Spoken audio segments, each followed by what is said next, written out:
Hi friends, this is Rajarshi Rashekar. Welcome to Spiritual Wisdom Information Channel. Today our topic about the signs of death. Yes, my dear friends, we must know about our death. We live our body like a yogi, not a rogi. This is the fundamental spiritual philosophy. So most of the people they live their body with their physical health issues like a patient. They live body. So we live our body like a yogi. What is this? We will discuss about these things today. ఒక రోగిలా కాదు, ఒక యోగిలా మరణించాలి అన్నదే పరమసత్యం.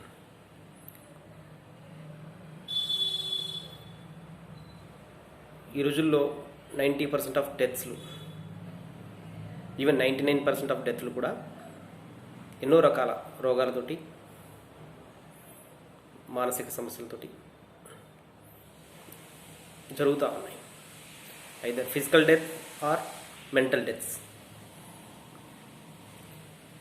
So ఎన్ని రకాల డెత్లు ఉన్నాయో మనం discuss చేసుకుందాం.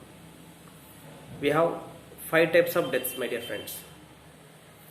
One is physical death, second one is astral death, third one is mental death, fourth one is ఆత్మిక్ death, fourth one is intuitional death, and fifth one is ఆత్మిక్ death. Yes my dear friends, అంటే భౌతిక శరీర మరణం ఉంటుంది, సూక్ష్మ శరీర మరణం ఉంటుంది, మనోమరణం ఉంటుంది, ఆత్మ మరణం ఉంటుంది, మరి సర్వాత్మ స్థితి మరణం కూడా ఉంటుంది. మనం ఈ జన్మ పరంపరలో భాగంగా, కర్మ పరంపరలో భాగంగా ఈ ఫిజికల్ బాడీ లెవెల్లో కానీ మరణించినప్పుడు కానీ, హాస్టల్ బాడీ లెవెల్లో మరణించినప్పుడు కానీ, మరి మెంటల్ బాడీ లెవెల్లో మరణించినప్పుడు కానీ మళ్ళీ ఈ జన్మ పరంపర అనేది కొనసాగుతూ ఉంటుంది.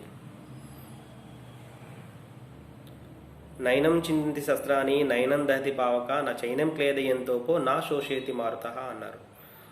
మరి ఆత్మస్థితిలో ఉన్నప్పుడు మాత్రం ఆ ఆత్మకి ఏది అంటదు అని చెప్తున్నారు. కర్మ కానీ మరి అది నిప్పులో తడవదు, నీటిలో కాలదు, మరి ఎండలో ఎండదు. సో ఆత్మస్థితిలో మరణించినప్పుడు మాత్రమే మనం అది సరైన మరణం. సో ఈ భౌతిక స్థితిలో కానీ, హాస్టల్ స్థితిలో కానీ, మెంటల్ స్థితిలో కానీ మరణించినప్పుడు మాత్రమే ఈ జన్మ పరంపర, కర్మ పరంపరలో మన ఈ జన్మలు బహునాం జన్మనామంతే జ్ఞానవాన్ మా ప్రపద్యతే. ఎప్పుడు జ్ఞానం వస్తుంది? జ్ఞానస్థితి ఏంటి అంటే యోగి స్థితి. మరి ఆ యోగి స్థితిలో మరణించినప్పుడు మాత్రమే మనం ఈ జన్మ చక్రాల నుంచి బయటికి రావడం జరుగుతుంది. పునరపి జననం, పునరపి మరణం అనే ఈ చక్రం నుంచి we are releasing from this chakras. So భౌతిక మరణం. భౌతిక మరణం అనేది శరీరానికి ఎన్నో రుగ్మతలు, depends upon past karmas, depends upon our food and depends upon our present karma. So ఈ స్థితులను బట్టి ఎన్నో రకాల వ్యాధులు, వైరస్లు, బ్యాక్టీరియాలు ఈ నాడీ మండలం మన బాడీలో ఉన్న థింగ్స్ని వాటిలో లోపం వల్ల మనం శరీరం వదిలేయడం చాలా చూస్తూనే ఉన్నాం. 90% ఆఫ్ డెత్లు మనం అలా చూస్తూనే ఉన్నాం. మరి హాస్టల్ డెత్లు,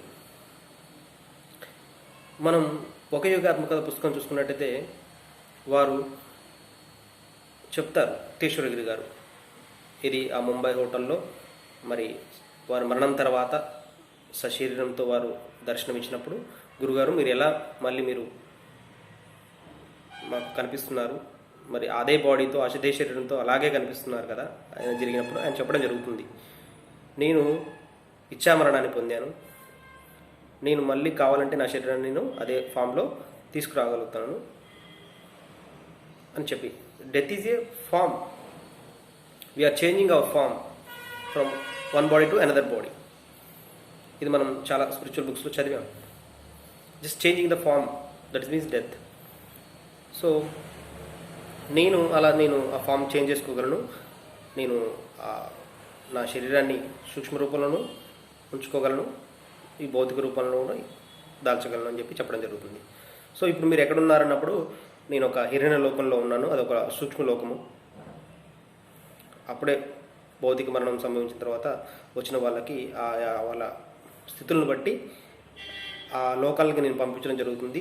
అదేవిధంగా కారణ లోకాల నుంచి కూడా సూక్ష్మ లోకాలకి కొన్ని ఆత్మలు వస్తున్నప్పుడు వారి స్థితులను వారికి తెలియజేసి మరి వారి కారణ లోకాలకు పంపడం కూడా జరుగుతుందని చెప్పేసి చాలా చక్కగా ఆ లోకాల గురించి, మరణం గురించి ఆయన యుక్తేశ్వరగిరి పునరుద్ధానం అనే చాప్టర్లో చెప్పడం జరిగింది. అది భౌతిక మరణం, అదే సూక్ష్మలోక మరణం, హాస్టల్ డెత్స్ గురించి. అదేవిధంగా మెంటల్ డెత్స్ అంటే మనం వీటిని సూసైడల్ డెత్గా కూడా చెప్పుకోవచ్చు. చాలా వరకు చూసుకున్నట్టయితే మెంటల్ డిప్రెషన్ కానీ, సో ఒత్తిడి, ఇలాంటి పరిస్థితుల్లో ఒక ఇమీడియట్ డెసిషన్ తీసేసుకొని ఇంకా ఆ సమస్య నుంచి బయటపడాలంటే ఇంకా ఈ శరీరాన్ని వదిలేయడం అనుకొని చెప్పేసి ఒక మానసిక స్థితిలో వారు ఆ డెసిషన్ తీసుకొని సూసైడ్ చేసుకోవడం జరుగుతుంది, ఆత్మహత్య చేసుకోవడం జరుగుతుంది. ఇవన్నీ కూడా మెంటల్ డెత్ల కిందగా మనం చెప్పుకోవచ్చు. మరి అదేవిధంగా so physical death, hostel death, mental death. మరి ఇంట్యూషనల్ డెత్. ఇంట్యూషనల్ డెత్ అంటే ఒక యోగ స్థితి. ఒక యోగ స్థితిలో మనం చూసుకున్నట్టయితే చాలా మంది యోగుల గురించి విన్నాం. వాళ్ళు ఆ ఇచ్ఛామరణాన్ని ఆ తల పైభాగం నుండి అలా వెళ్ళిపోవడం కానీ, లేదంటే సశరీరంతో మన మమతార్ బాబాజీ గారు ఆ ఫిజికల్ బాడీలో అలా ఉంటూనే అలా సశరీరంతో వారు ఆ డెత్ని, ఇంట్యూషనల్ డెత్ని మనకి చూపించడం జరుగుతుంది. ఇంకో విధంగా కొంతమంది మాస్టర్లు ఆ నాభి స్థానంలో నుంచి వారి ఆత్మను రిలీజ్ చేసుకోవడం కానీ, ఆ డెత్ని ప్రాసెస్ చేసుకోవడం కానీ, ఇలా మనం విన్నాం యోగులు ఎలా అని చెప్పేసి. వారికి మరణం కూడా ముందే వాళ్ళు ప్రీ ప్లాన్ డెత్. మనం ఎన్నో ప్లానింగ్స్ వేసుకుంటాం ఫ్యూచర్ గురించి, అలాగే డెత్ కూడా మనం ఎప్పుడు చేసుకోవాలనేది కూడా ఒక ప్రీ ప్లాన్డ్గా యోగిస్, ఇంట్యూషనల్ బాడీస్ వాళ్ళు క్రియేట్ చేసుకుంటారు. సదానంద యోగి గారు గొప్ప మాస్టరు, బ్రహ్మర్షి పితామహపత్రిజీ గురువు గారు. వారు సుభాష్, మరి నేను బాడీ వికెట్ చేస్తాను పలానా టైంలో, నాకు ఒక ప్లేస్ చూడమని చెప్పి వాడు ముందుగానే చెప్పడం జరుగుతుంది. ఒక యోగి అలా చెప్పి మరణిస్తాడు, రోగి చెబితే మరణిస్తాడు, యోగి చెప్పి మరణిస్తాడు అన్నది మనం అక్కడ తెలుసుకోవచ్చు. సో ఎంతో గొప్ప మరణమైన అలా ఇంట్యూషనల్ డెత్స్ మరి ఆ స్థితిలో ఉంటాయి. సో ఇంకా ఆత్మిక్ డెత్స్, ఆత్మస్థితిలో, సర్వాత్మ స్థితిలో కనుక ఉంటే చక్కగా వాళ్ళు ఫ్రీడమ్, ఇంకా వాళ్ళ ఇచ్ఛామరణం పొందుతూ ఉంటారు ఆ స్థితిలో. వారు ఇంకెన్నో ఫామ్స్లో వాళ్ళ బాడీస్ని చేంజ్ చేసుకోవడం కానీ, లైఫ్ టైమ్స్లోకి రావడం కానీ జరుగుతూ ఉంటుంది. దీన్ని మనం కృష్ణ పరమాత్మ చెప్తాడు, పవిత్రానాయ సాధూనాం వినాశాయ శత్రుస్కృతం ధర్మ సంస్థాపనాదాయ సంభవామి యుగే యుగే అని చెప్పేసి. వాళ్ళు లోక కళ్యాణం కోసమే మళ్ళీ శరీరాన్ని ధరిస్తుండడం కానీ, లేదా వాకిన్స్ అవ్వడం కానీ, వేరొక పరకాయ ప్రవేశం చేసి వేరే శరీరంలో వచ్చి వాళ్ళ పనులు చక్కబెట్టడం కానీ, ధర్మ సంస్థాపనాదాయ సంభవామి యుగే. అలా ఈ ఆత్మిక్ బాడీస్ వాళ్ళు తీసుకోవడం, మళ్ళీ ఆ బాడీస్ నుంచి వెళ్ళిపోవడం జరుగుతూ ఉంటుంది. ఇలాంటి మాస్టర్స్ మనం ఎంతోమందిని చూసాం.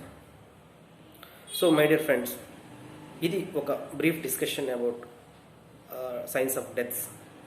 సో మనం ఏ స్థితిలో మరణించాలనేది మరి మనమే ఆలోచించుకోవాలి.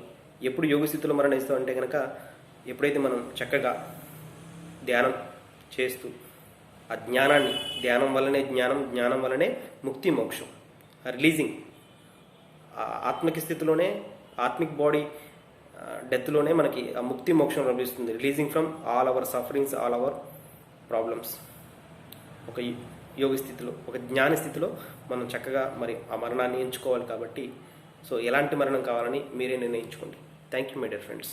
చక్కగా ధ్యానం చేయండి. మరి ఆత్మిక స్థితిలో మీ శరీరాన్ని ఈ భూమి నుంచి వదిలేయండి. Thank you.